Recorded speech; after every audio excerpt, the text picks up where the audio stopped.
create the exact right message for that person. And when you're doing that, you're reinforcing that value prop. So it all sort of comes together to say, this is who we are, this is what we stand for, both externally, because that's what the reviews are saying, and then internally, because that's what we're saying when you're in the office, that's what our website looks like, that's what our patients say when they're here, that's what the employees say. So it's this whole thing that just sort of starts from the top, and that can really help sort of weather this storm that we're talking about. Yeah, and as we're really looking at your value proposition and your audience and the messaging and whatnot, this is a great time to start thinking about pulling out those patient personas again, revisiting your patient personas and making sure that your brand and all of your messaging are aligning for that patient persona, that you've hopefully gone through that exercise of outlining who those patients are.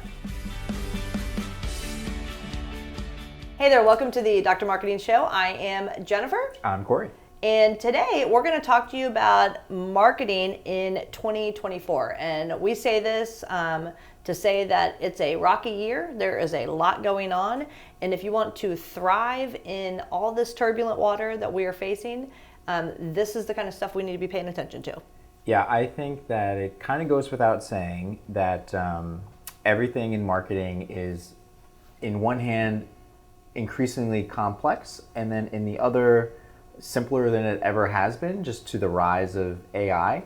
So, but with that comes, unique shifts and challenges and all sorts of pros and cons. So what we want to do is sort of break that down. And so this is going to be a 3-part series. And so today we want to talk about how to really anchor your brand with a focused value prop, and then also how to really optimize digital marketing for long-term growth, but also loyalty and quality. And then what we'll do is part 2, so you guys stick around, we're gonna talk about emerging role of AI and how that has really shifted literally everything in the marketing world. And then part 3 is gonna focus on approaches to trust-building content, and then how you can create a positive and patient-centric workplace. Yeah, and as we talk about AI, because it feels like it's part of the conversation every single time, I think what we're seeing in 2024 is more important than ever before. You need a really good navigator that understands the turbulent water, because AI is great and it can really help you amp things up, but not unless you have somebody with a good head on their shoulders that understands historically what it is that needs to be done and the nuances and how they're going to fit into your practice. Yeah, exactly. It changes everything. It makes it simpler, but also more complex at the same time. It really does. It really does. Very unique. So let's talk about a little bit about the current landscape. What it is that we're all, like when we talk about turbulent waters, what is it that we're actually thinking? One is it costs more money now to do business than it has ever before. You've got the rising cost of inflation, which is the rising cost of keeping your employees happy. It costs you more to keep the lights on, it costs you more to pay those rents potentially, it costs you more to get to work, it costs you more for your benefits, it's costing you more to put toilet paper in the bathrooms, it's just costing you more. Then you've got, digital has changed the world. AI has absolutely changed every single thing we're doing, and we're having to navigate this every single day. Then you've got, consumers, like all of us, like patients are consumers, whether we want to admit that or not. They are able to choose where they want to go, and they are price shopping, kicking tires, making decisions based on reviews, you name it. Then you've got like all these regulatory changes, like just blink and things are coming down from Washington that are impacting your practice, whether it's for a positive, which is very rare, or a negative, which is also playing into, less reimbursements, more red tape you have to jump through, expanding the competition within your niche, things of that nature. And then you got technology. You got hacks, you got AI, you got the need to build larger tech stacks, you got to train employees on how it uses, and these are all the things that you're dealing with on a day-to-day basis. Yeah, exactly. And that kind of goes back to what we were saying, where it's in one hand more simple and more complex, because you have this rise of AI and all these automations, but then you have all of the little pieces that have to come together and they have to work and each trigger correctly to make it so this thing is easier, and then those can break and it changes everything. There's just a lot. There's just a lot. And then consumers, like you said, the reviews matter more than they ever have before, and costs continue to go up. And then on top of that, the healthcare advertising spending is also going up. So competition is increasing, and it's hard to keep anybody. So it's just, there's a lot of stuff happening. Yeah, and then I think there's even a stat out there that says like, and because there's so much going on and nobody really knows 100%, you got like 50% of businesses out there, specifically healthcare teams, that are outsourcing half of the work because they just can't find the right people to do it in-house. So they're having to bring partners in from the outside, which can be a blessing, or it can kind of hamper your ability to get things done. Yeah, exactly, because you're not doing the work, but then you've got to review it, make sure it has the right voice, and they're not saying something that is, like, is just not going to fly when a doctor sees it. So what are you supposed to do about all this? yeah, so there's a couple things you can do. We're going to talk about those things today. Specifically, in this episode, we're going to talk about two of them. Number one being anchor your brand, and number two being optimize digital marketing. So with that, let's talk a little bit about how you can anchor your brand, even though consumer behavior really is shifting like we've never really seen it shift before. Healthcare consumers are really, for the first time, they demand authenticity, and it has to start there. As people are more and more tech savvy, the folks that will just sort of blindly take a referral, it continues to diminish every single day. And the majority of healthcare consumers, we know they start their journey by finding and comparing providers online. So it creates this whole unique ecosystem and this new channel that if you have not been paying attention to, you're behind the times. And I think everyone that listens to this show pays attention to this, so we're good there. But what's changing is the fact that it's not just about the reviews. It's not the number and the star ratings. Those certainly still matter, but it's also this the accuracy of all of those directory listings. And that is sort of a new wrinkle in this whole conversation about healthcare consumers and starting their journey on these review and directory sites. Yeah, and in fact, I wish that we had the numbers to track every year, kind of when we do this episode, to say the percentage of people that are paying attention to reviews, because the number is now up to 81% of all of your patients are looking at your online reviews before they're willing to make that appointment. And when you think that 81% are checking your reviews first, it's not just about the accuracy, and it's not just about the number of reviews anymore and your star rating. It's now about the frequency of reviews. And so if you haven't automated the ability to get more reviews, you're already behind the eight ball. And so, there's just so many ways to do it, because I was having a conversation with the practice administrator this morning, and he says, like, I want to do a patient survey. I said, well, why do we want to do a patient survey? We have all these reviews. In fact, we have 10,000 reviews, and we have a 4.9 star average rating. So what is a patient survey going to tell me that all these data points don't tell me? And that becomes the issue, is we have all this available data. Patients are using it to make purchase decisions, but we're not necessarily spending enough time to really anchor our brand to that data.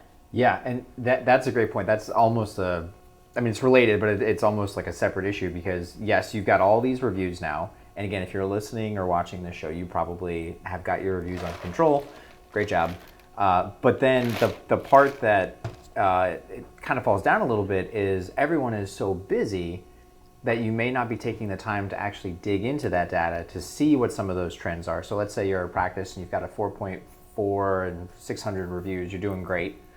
But why is it a 4.4? Where does it start to fall down? And what are some of the trends there? And I think that there's a definite need to look into those things. And again, that's where, we'll get into this later too, but that's where AI can sort of come in to help with some of those things. So, but yeah, when it comes to like anchoring your brand, so part of your brand is the perception, which is why we're talking about this right now. So if your practice is that 4.4 star group, that's your brand, whether you want to admit that or not, because the proof is in the pudding. That's what's out there. That's where people are starting their journeys. So that is your brand. Where your brand, you could say your brand is anything, but the reality is those star ratings tell the story for you. Exactly. So if people talk about how beautiful your office is and how nice all the providers are, well, then that's your brand. If they have a different story, then that's your brand. So what can you do to kind of control those things? I would say the first one is we know people are starting their journey on these review sites, right? We've established that. So what they will almost always do once they say, okay, this practice has some decent star rating, they look like they know what they're doing, I'm going to go to their website. So at that point, it becomes in your control. The reviews are kind of in your control, but not so much. But what's 100% in your control is when they land on your website, what do they see? What's that unique value proposition right when they land? Like we were just working on a website for a group that it's an OBGYN, and their whole practice is pretty much run now. All of the providers were former patients, and that's so cool, and they lean into that, and they're all women, and that has become the brand. So when they say it's advanced healthcare for women by women, they really mean that. That is the truth. That's their so it may not be as simple for your practice, but that's just one example of how they control their message, they control their conversation. And when you do that, you're able, like we said, to really anchor the brand and sort of jump off on the right foot once somebody gets to that website. They like same example, but they really understand their target audience. 100%. So they are, former patients, but it's women's healthcare by women for women, and that is on brand when you land on the website. It's first off, it's in the reviews because every review is a woman. And then it's when you land on the website, they're reinforcing it. And every piece of social, every video, every ad that we're running is talking about healthcare for women by women. Yep. Because they know their target audience. And as a result, we're able to segment into their target audiences based on the life cycle of that patient. Are they prepubescent? Are they having babies? Or are they going through menopause or even beyond menopause? And we're able to really hone in on targeting messages, which really helps us anchor the brand. Yeah, and then from there you can create the exact right message for that person. And when you're doing that, you're reinforcing that value prop. So it all sort of comes together to say, this is who we are, this is what we stand for, both externally, because that's what the reviews are saying, and then internally, because that's what we're saying when you're in the office. That's what our website looks like. That's what our patients say when they're here. That's what the employees say. So it's this whole thing that just sort of starts from the top, and that can really help sort of weather this storm that we're talking about. Yeah, and as we're really looking at your value proposition and your audience and the messaging and whatnot, this is a great time to start thinking about pulling out those patient personas again, revisiting your patient personas and making sure that your brand and all of your messaging are aligning for that patient persona, that you've hopefully gone through that exercise of outlining who those patients are. Yeah. Yeah. And if you haven't done that, you can do that on our website, which is... Yeah, you know what we do? We have a 2024 strategy guide. It's absolutely free. You can download it. It's got an entire how to do the patient persona exercise in that strategy guide. Had to make the plug. Okay, so that's your brand. So let's talk about the other side here for this episode about optimizing your digital marketing spend. So we're all struggling with the same thing when it comes to HIPAA regulations. They continue to impact every aspect of digital marketing. So we know that there's some unique challenges and limitations there. However, healthcare digital advertising spend overtook healthcare TV ad spend for the first time in 2021, which just highlights exactly what we're saying, this increase of importance in these digital channels. Because as we just said, your digital front door, really, it's these reviews and then it's your website. That's how people are getting introduced to your practice, more so than just a blind referral from a different provider. So all of these digital marketing components have to come together and be optimized to really, one, make sure that you're getting the most for your spend, and then two, that you can track these results and then report on those correctly, because that is a piece of the equation where it can get very muddy very quickly, and if you don't have good data, then you can't make good decisions. Yeah, and when we talk about these different data points, we're talking about reputational data, making sure we optimize those reputational listings, all of your anything outside your website that's bringing people in, that needs to be optimized. We're talking about optimizing all of your digital ads, going back to anchoring your brand, making sure that your brands are on message, and also making sure they're being optimized based on data that's available. We're talking about content strategies that are being optimized. We're talking about email strategies that are being optimized. We're talking about social media strategies being optimized. Every social channel has a slightly different strategy, and you're just one or two people and you're trying to figure out, how do I make all this stuff fit together and work for me? And then it all feeds back to the website. Yeah, because from a social media side, you're absolutely right. Each platform has a slightly different audience, and so therefore you should have a slightly different message per platform.